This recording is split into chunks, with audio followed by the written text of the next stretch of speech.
Hello everybody, welcome back to the channel. Today I'm installing a centre armrest.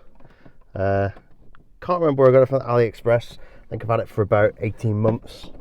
But yeah, let's get on with that.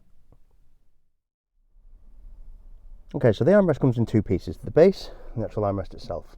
The armrest sits into these two tracks and is held in by that lug. And on the bottom there's two little lugs and the track that holds it into this piece here.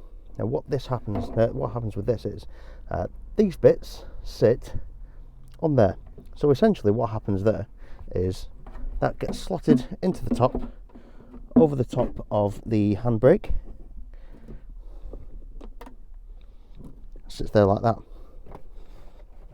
This top piece sits on top just there. It looks a little snug, to be honest, I'm not going to lie. It doesn't look right. However, I'm willing to give it a shot anyway, so let's get the tools out and have a look.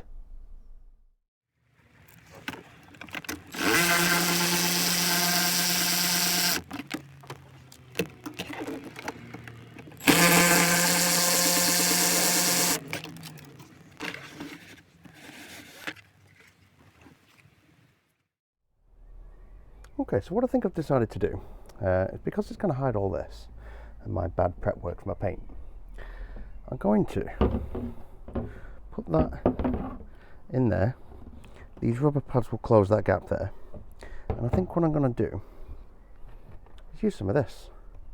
Use some two-part epoxy in this gap around here, and that'll glue that in. Now what that'll do then is give me access to the underside. Yep, that was one of the bolts that holds the yeah, there you go. What it'll do then is give me access to the underside, drill through there with a couple of screws, and that should hold it nicely, that.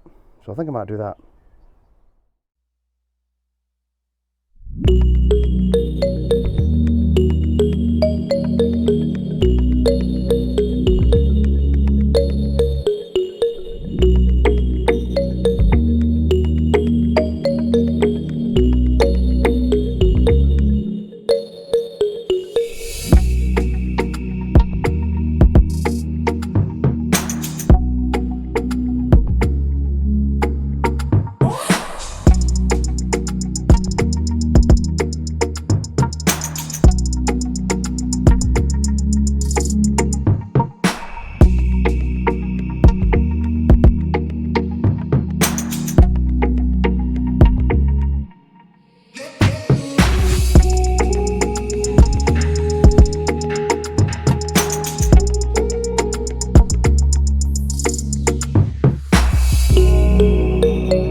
Okay, so what I've done there is I've epoxy glued and shoved that into that hole where it belongs. Okay, that is pretty solid because I've also drilled and screwed in two places as well. So if the glue fails, there's still a positive locking mechanism holding that in, which I'm more than happy with that. So what I'm going to do now is put that back in the car.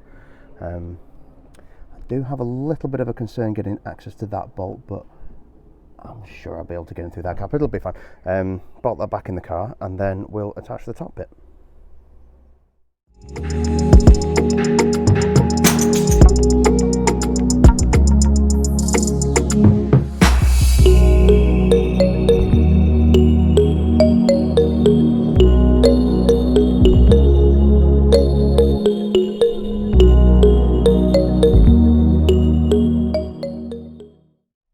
Now, as I thought, I'm having a bit of trouble getting access to that bolt there. So what I'm going to do is get a little bit inventive with an awful lot of sockets.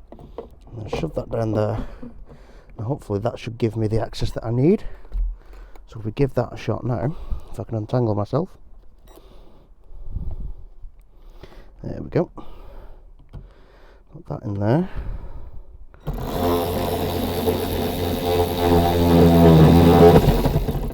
There we go, that sounded like it got it.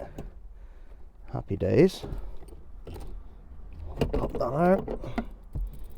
Have a lift. Yeah, brilliant, that's got it. Happy with that, no problem. Cool. So that is a bit of an issue with that one.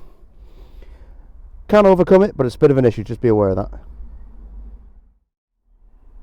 Okay, so the next thing is to locate the top part of the arm. Now, like I said earlier, the locating lugs sit in here, slide all the way back as far as you want it to, and there's like a little rib section underneath that holds it onto. These are those, so let's slide that on and see how far it goes.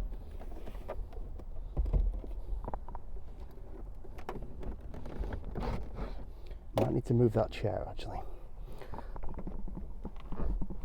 Might give me a little bit more space.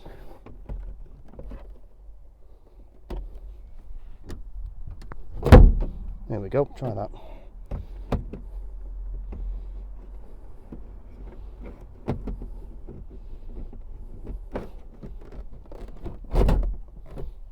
There we go, we're on. So if I raise that chair again, that should give us an idea as to what amount of space we've actually got to play with here. So that's not bad actually, I kind of like that.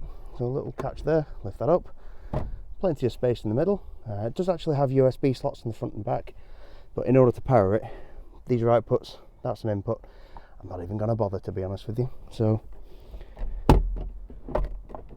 happy with that, that's kind of cool.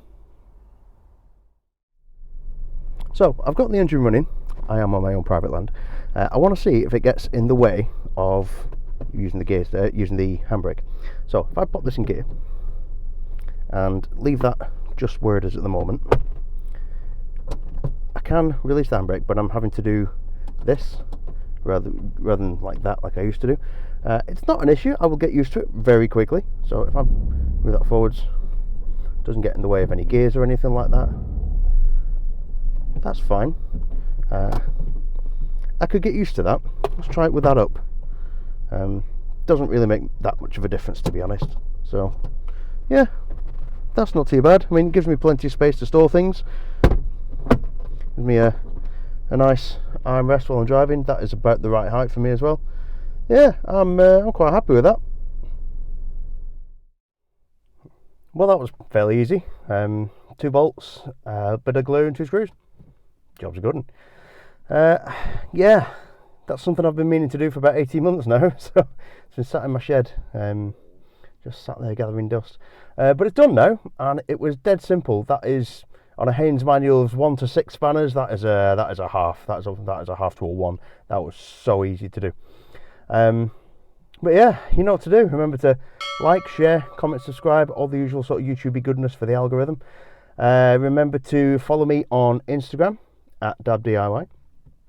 Don't forget to follow my sponsors, TSA Performance. Go visit them on Instagram. They'll do everything that you need to make your 1kr engine up there do what it's supposed to do, like what it should have done from the factory. Go and see Form 7 Performance on their website and on their Instagram. They've got all manner of parts for all manner of cars. If they haven't got it, they could probably get it. Remember to use the discount code on screen here at checkout for a discount. Now your level of discount depends on the product that you're buying, just depends on what the wholesaler's willing to offer, but it's better than nothing. Also remember to go and see my new sponsor, X8R Performance. They're on Instagram and they have their own website, things like that. Remember also to use the discount code on screen when you're checking those out. At some point very soon, because we are slowly slipping into autumn and winter, I am going to fit one of their seal kits, the full seal kit for the whole car, doors, boot, everything. So I'm going to be reviewing that soon. But you can also, if you wish, buy me a coffee. Links down in the description below. But what I'd like you to do most and foremost is go and ring that bell so you get notified next time I drop a video, and I'll see you then.